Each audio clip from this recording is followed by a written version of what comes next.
વડોદરા શહેરમાં પ્રોહિબિશનની પ્રવૃત્તિઓને નેસ્તનાબૂદ કરવાની પોલીસ કમિશનર અસીમા કોમરની સૂચનાને પગલે પીસીબીએ એક અનોખી રીતે છુપાવેલો દારૂનો જથ્થો ઝડપી પાડ્યો છે।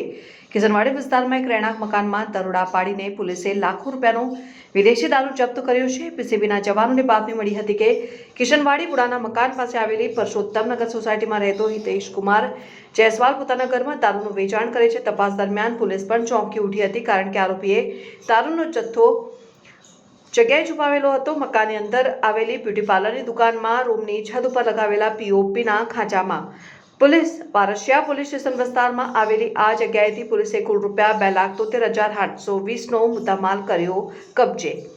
દારૂ પીવાની બોટલો 476 નંગ, રોકડ રકમ 7,700, મોબાઈલ ફોન 1 નંગ, કિંમત રૂપિયા 5,000। પોલીસે સ્થળ ઉપરથી 45 વર્ષીય આરોપી હિતેશ કુમાર રતિલાલ જયસ્વાલની ધરપકડ કરી છે। જો કે આ દારૂનો જથ્થો પૂરો પાડનાર જિગ્નેશ ઉર્ફે જીગો પરમાર નામનો ઇસમ હાલ પોલીસ પકડથી દૂર છે, જેને પકડવા માટે ચક્રો ગતિમાન કરવામાં આવ્યા છે।